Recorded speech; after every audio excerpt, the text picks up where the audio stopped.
Assalamualaikum warahmatullahi wabarakatuh. So first let me introduce myself. My name is Tiarina and I'm a student of Universitas Negeri Padang, English Department of Universitas Negeri Padang. And in this video, I will explain about research in education. So the first topic is 4 functions of educational research. So the first function is basic research. So basic research aims to expand theoretical knowledge in education without immediate practical applications.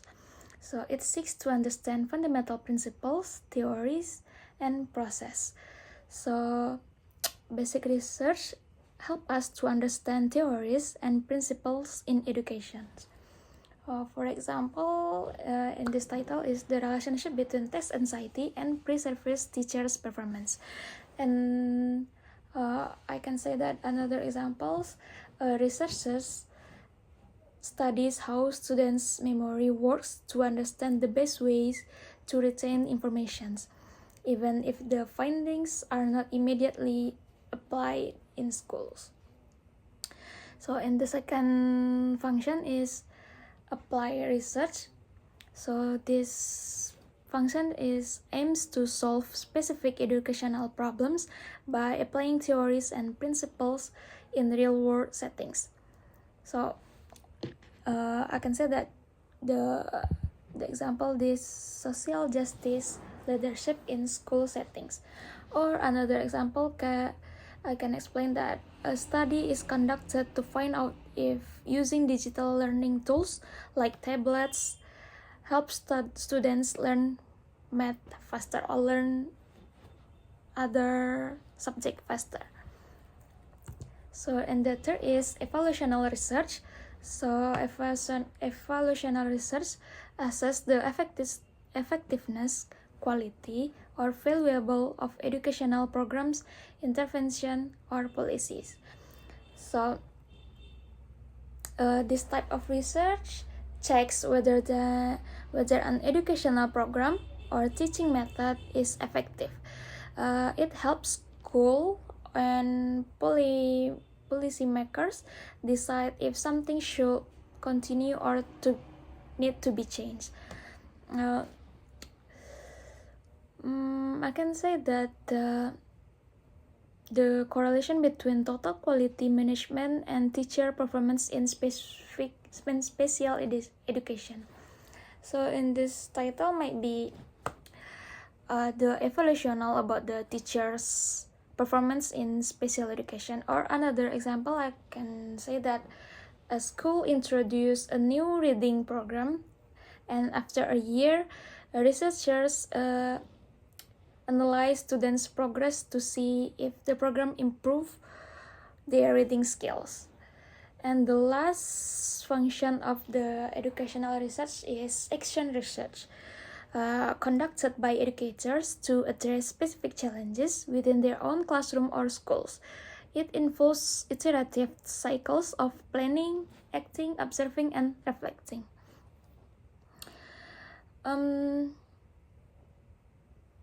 So action research is done by the teacher itself to correct their own classroom. So in this, I can say that the title example is participatory action research to develop the teacher on classroom action research. Or another example that I can explain is a teacher noticed that students struggle with participation in class discussion. So they tried a new discussion technique, observe how students respond, and adjust the approach based on what works best. So educational research is important because it helps improve teaching strategies, create a better school or policies, and find new ways to make learning more effective. So types of educational research. So educational research is a systematic investigation aimed to improving educational practice and outcomes. It can be categorized into various types and functions. it's serving different purpose.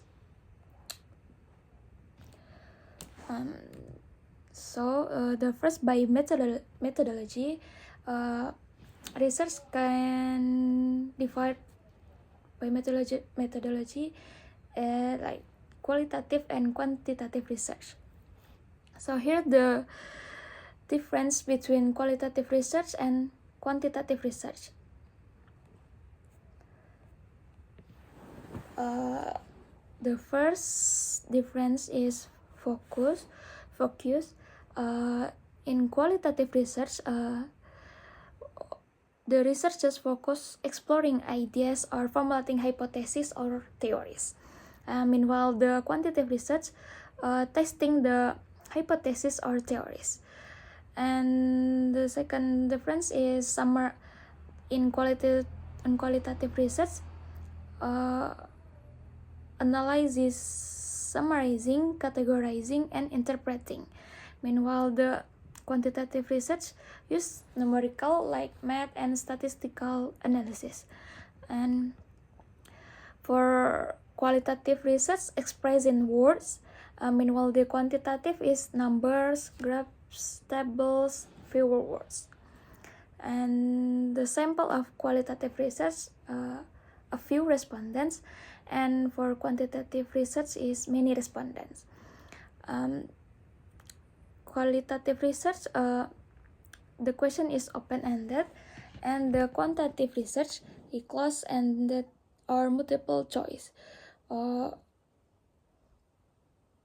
qualitative research characterized by understanding context and complexity, subjectivity. Meanwhile, the quantitative research testing, measurement, objectivity, and replicability. And there are also mixed method combines both qualitative and quantitative approach to provide more comprehensive understanding. So, for example, using both surveys, quantitative method, and interviews, qualitative method, to study student motivation. So another difference is based on approach. So the first approach is correlational research. So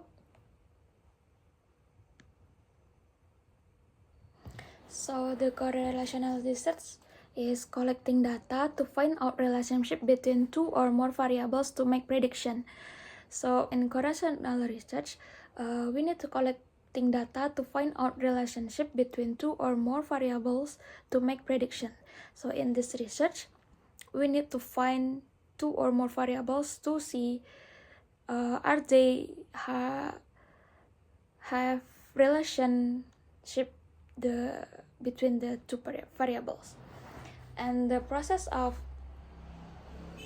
correlational research, the first we need to identify the research problem, like we need to find out between the correlational between total quality management with teacher performance in special education. And then we formulate the research question or hypothesis, and then we need to collect the data, and the last we analyze the relationship, if there have a relationship or not, and we need to interpretation that. And next is descriptive or survey research. This research aims to accurately and systematically describe population, situation, or phenomenon. So in this research, we explain about the phenomenon that we research. So this research have two design, like longitudinal design and cross-sectional design.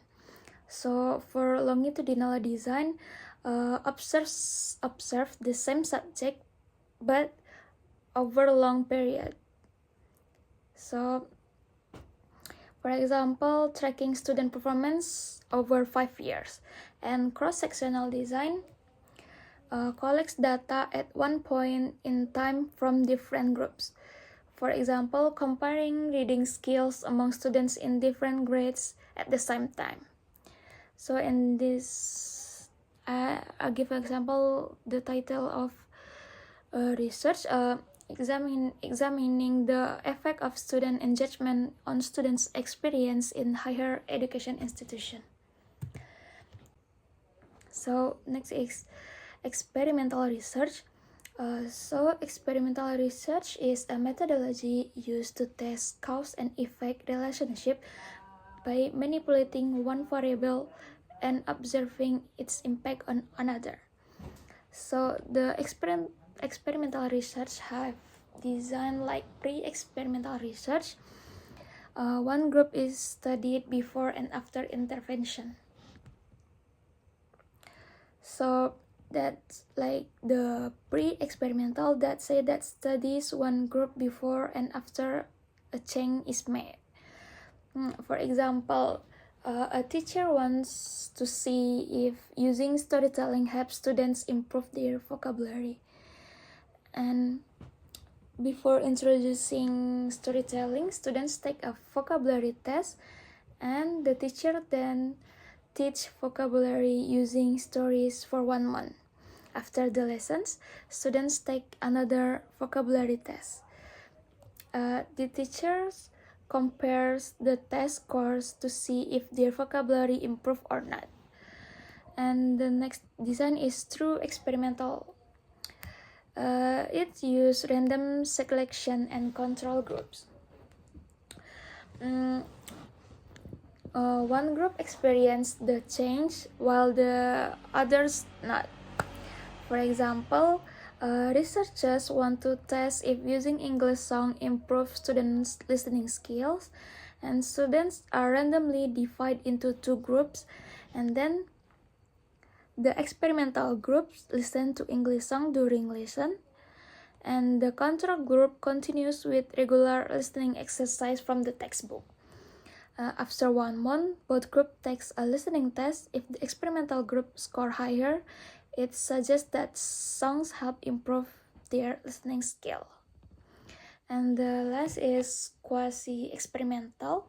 It's similar to the true experiment but without random selection. It compares to existing group without random selection. For example, schools want to test if using role-playing activities improves students' speaking skills. One class is taught using traditional methods, like using textbook based on speaking practice, and another class is taught using role-playing activities. After 6 weeks, both classes take a speaking test. Their scores are compared to see which method was more effective. And for example, that I put in is enhancing teacher learning for student development, the case of collaborative leadership skills. And the last is action research. So action research is a type of research conducted by teachers to improve their own teaching methods and solve problems in the classroom. It follows a continuous cycle of planning, acting, observing, and reflecting to make positive change. So, the key factors or the key point we can see that the action research conducted by teachers to improve their teaching, and then focus on real classroom problems and use a continuous cycle of improvement, and results directly benefit student and teaching practice.